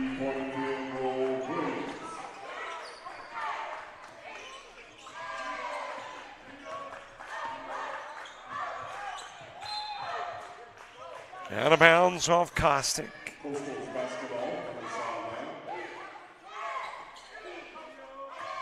Put in play to Pippins.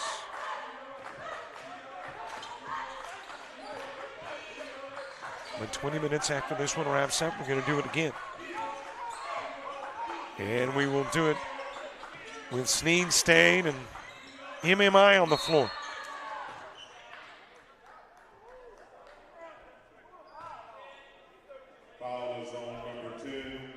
And it's Kostick picking up the foul. And that's going to be his fifth.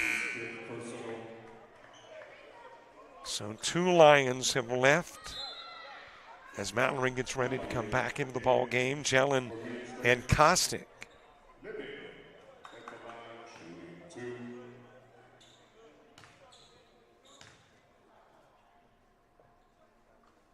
Living getting the first of 2.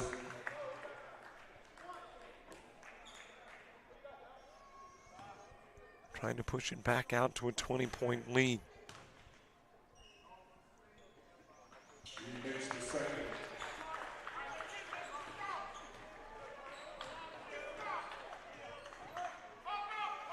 And is Williams off on the 3, rebounded by Living. He hands it over to Pippins.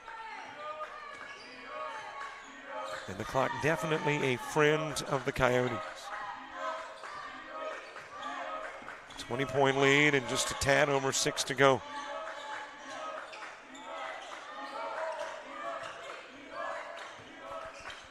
Given to Whitehurst. Whitehurst will pull up from inside the arc and drop in the long 2.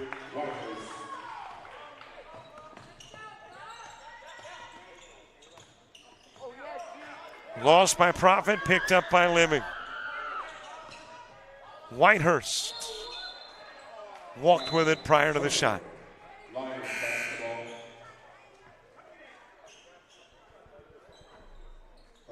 And it'll be Lions basketball.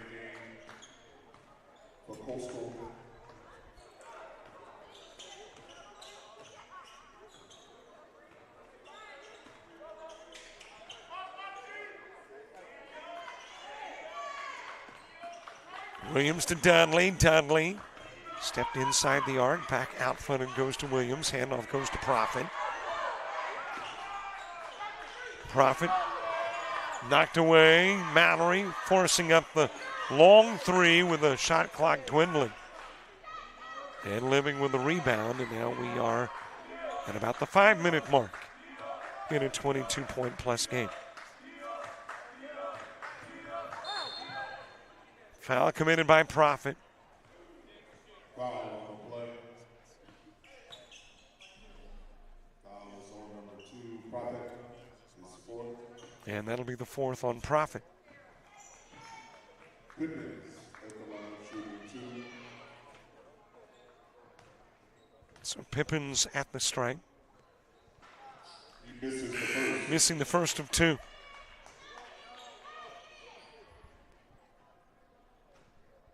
Duncan in the ball game for Coastal.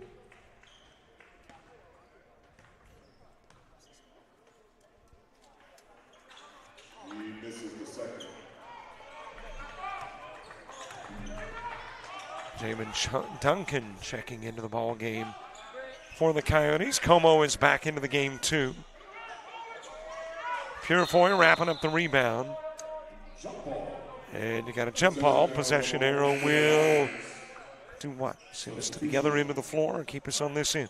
McIntyre in the ball game for Coastal. It'll be Lions basketball. It'll stay on this end with the Lions in possession.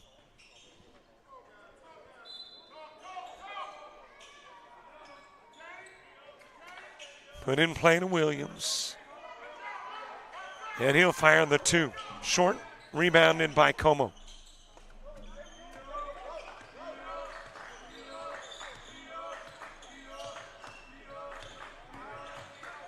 That is Duncan with it. Out front it goes to McIntyre back into the game.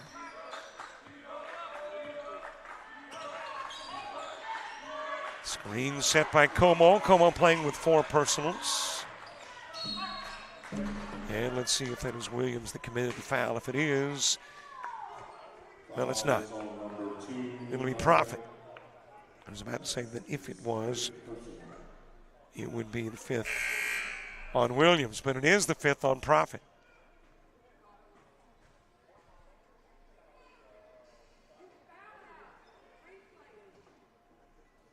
So Profit, Jelen, and Kostick all out of the game, fouling out for the Lions. McIntyre with the line shooting 2. Stallworth. And McIntyre will shoot. As coming into the game for Reid State is Javonte Stallworth.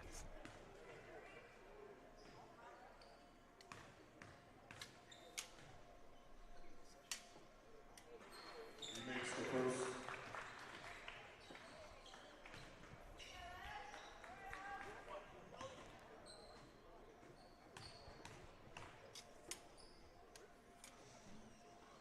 He misses the 1 for 2 goes McIntyre.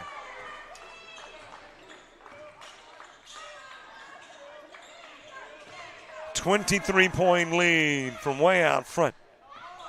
Missed by Stallworth. McIntyre's got it. Over to Living, given back to McIntyre. Inside 4 minutes to go.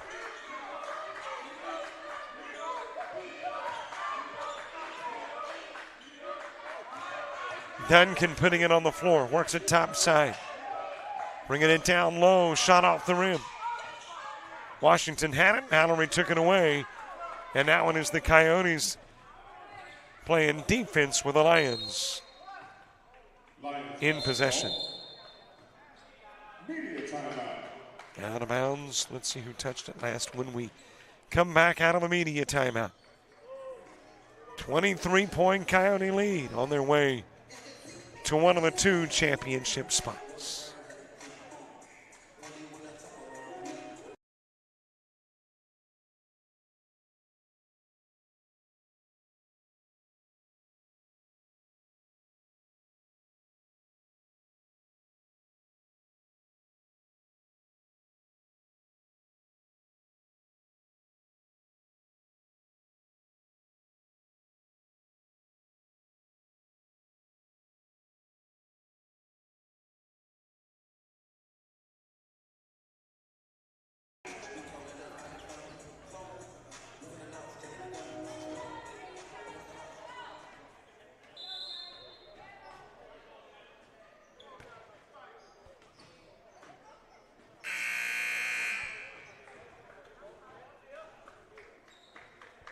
The McChesney Student Activity Center here on the campus of the University of Montevallo.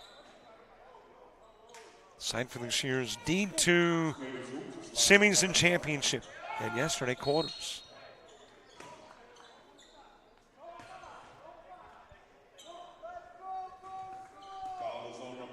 Got a push by Living that's got Williams shooting. Both teams are double bonus. Williams at the line shooting. And as we mentioned earlier, it could be a new home a year from now for D2. One more reminder before we go in this game. You know we're shooting for 6,000 subscribers to our YouTube channel, right? And did you know coming into the game we needed about 38. We want to do it by midnight tonight, the end of February. So we're going to pick up a chunk of subscribers in the He makes the second. next game in 3 minutes. So if you haven't subscribed, please do. You get access to games, interviews, conversations, shows, clips, off of the fingertips of Como. Turnover. Lions basketball. Durant in the ball game for Coastal. And you'll be our new best friend. I know that's very important to you, right? But if you'll click that subscribe button, we'll see our little city of viewers grow. Dudley hitting the three.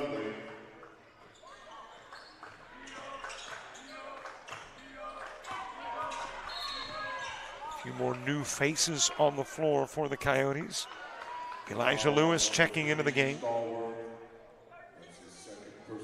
And speaking of Lewis, he'll go to the line after the foul by Stallworth, his second in the game.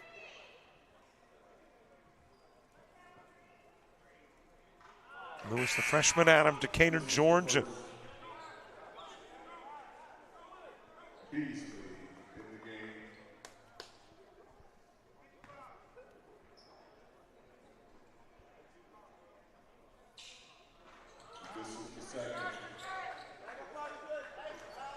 Couple of Lewis misses. Maybe little butterflies for Lewis. Hasn't been on the floor. Immediately goes to the stripe. That is rejected from the backside. Another new face, Altirius Beasley, freshman from Monroeville, Alabama.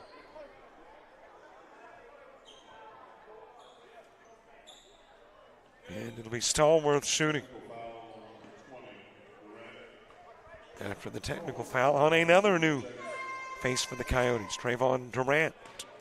This is the first.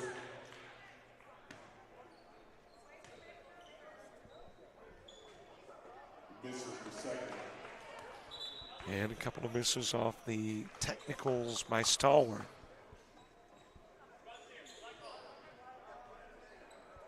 Lions basketball on the baseline. Lions with possession, 2:40 to go.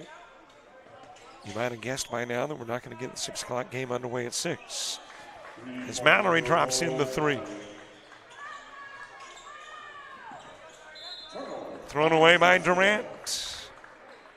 Might have got Lion fingertips. Nope.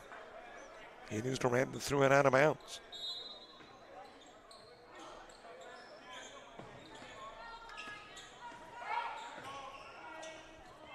Leaning in Williams. Williams with a miss. Rebounded by, I think that is Beasley. Coming down with the board.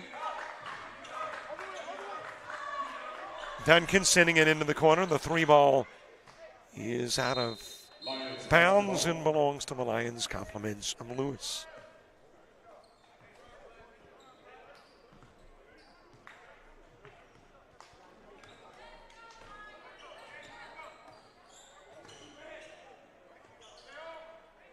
One more game to go. Sneed State and MMI. Rejection by Beasley.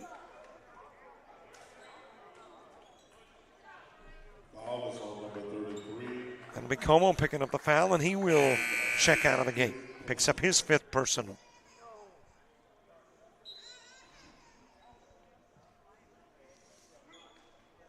So Como to leave, Mallory at the stripe.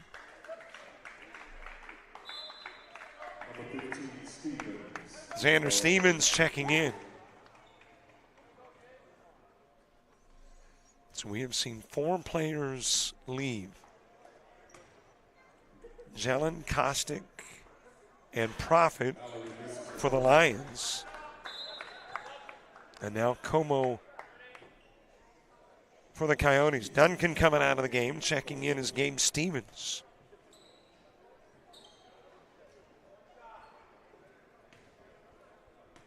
Gabe Stevens, a 6'5" freshman from Robertsdale, Alabama.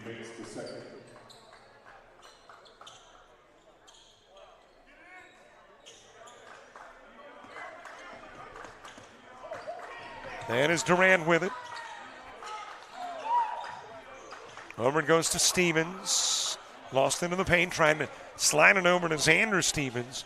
Instead, Dudley's got it on the other end and does the gentle jam.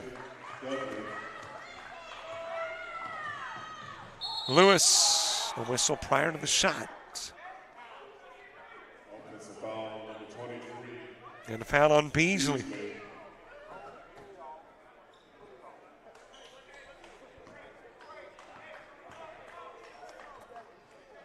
Well, I've seen a women's basketball team overcome a 12-point disadvantage or deficit with 1:26 to go.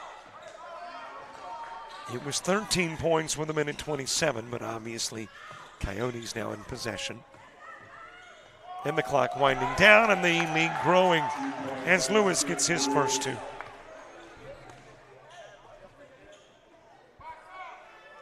That is Mallory for three.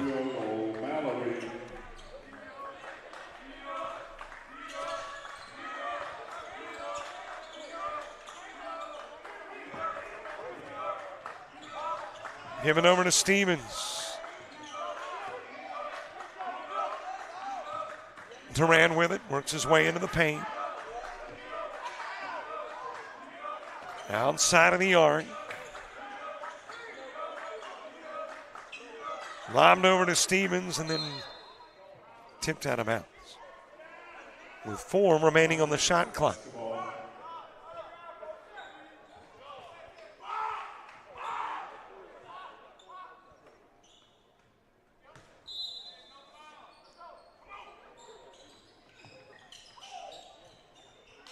Durant to put it in play. And will throw it away to Dudley. Dudley tried to lay it in on the opposite end of the floor. Drew the foul. And that'll be Lewis committing the personal. That'll be his first infraction. And Dudley will shoot. He makes the first.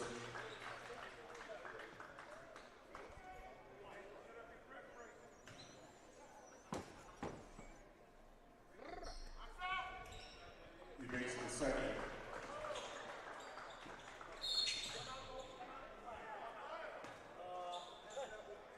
And a timeout on the floor with 27 seconds remaining. Coyotes on their way to a win, but Reid State at least ends with a flare. Trims what was 23 down to 10 with 27 seconds left.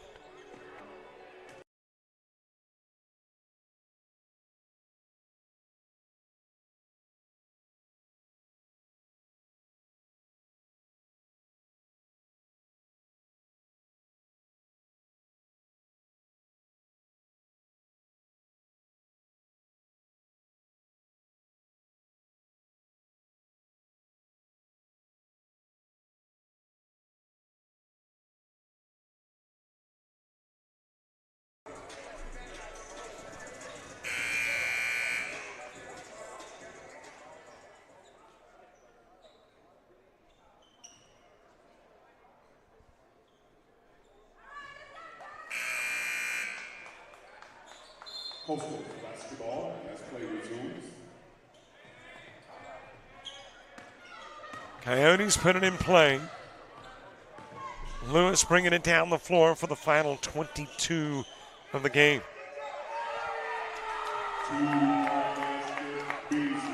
Beasley with 2.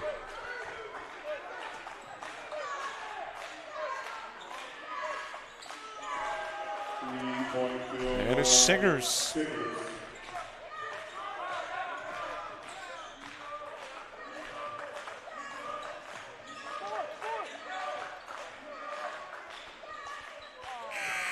And that is your ball game.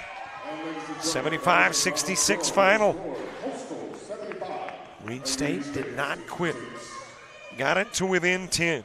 Made it a 9-point game. But it is the Coyotes that will move on to the championship tomorrow. Who will they face? Will it be the Parsons of Sneed State or the Tigers from MMI? We're about to find out. The last semifinal of the day, 20 minutes from now. Thanks so much for watching. Don't forget, subscribe to our YouTube channel. Follow us on Facebook, Twitter, Instagram, TikTok, and Threads. And we'll see you in 20 for the Parsons and Tigers.